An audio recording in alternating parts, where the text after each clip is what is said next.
नमस्कार दोस्तों, आपका स्वागत है भारत रफ्तार में और मैं हूं आपके साथ हरी। आज हम बात कर रहे हैं नरेश मीणा के उस थप्पड़ कांड की। नरेश मीणा का वो थप्पड़ कांड बड़ा ही सुर्खियों में रहा राजस्थान में, और आज एक बार फिर नरेश मीणा ने उस थप्पड़ कांड को लेकर एक बड़ी बात बोल दी है।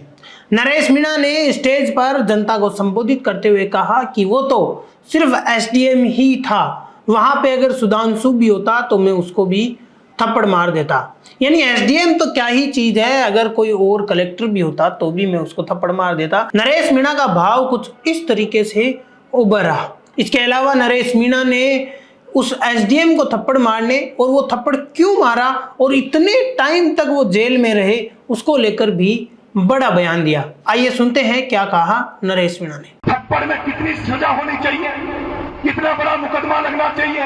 रोज माँ अपने घर में बच्चों के थप्पड़ देती है, रोज स्कूल में मास्टर बच्चों को सुधारने के लिए थप्पड़ देता है, तो मैंने भी एसडीएम को सुधारने के लिए थप्पड़ दे दिया तो कौन सा बड़ा जुर्म कर दिया भाई।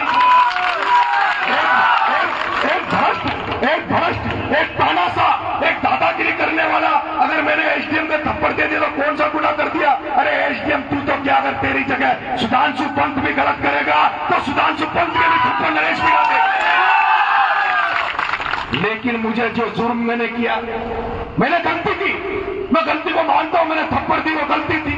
लोकतंत्र में इस तरह की घटना जायज नहीं है, लेकिन मुझे सजा उतनी मिलनी चाहिए थी जितनी मैंने गलती करी।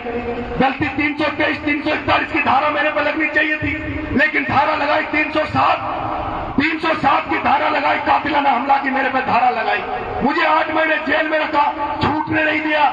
वहां झालावाड़ में बच्चों को न्याय मांगने गया, मैं तो हॉस्पिटल में नहीं गया, लेकिन कह दिया कि आईसीयू में अंदर नरेश मीणा ने डिस्टर्ब किया, डॉक्टरों को इलाज करने से रोका। जो नरेश मीणा बड़ा डोनेशन कैंप लगाता, जो आमजन गरीबों के लिए लड़ाई लड़ता है, वो क्या कभी बच्चों को, घायल बच्चों को इलाज में रुकावट बन सकता था? लेकिन झूठा मुकदमा लगाया। झूठा मुकदमा इसलिए लगाया क्योंकि मुझे सशर्त पहले हाईकोर्ट ने छोड़ा था, सशर्त हाईकोर्ट ने छोड़ा था, ने कहा था दोबारा कोई इस तरह की पुनरावृत्ति ना करे। उसी कानून को धो करवाने के लिए मुझे वहां झूठे मुकदमे में 40 दिन जेल में रखा।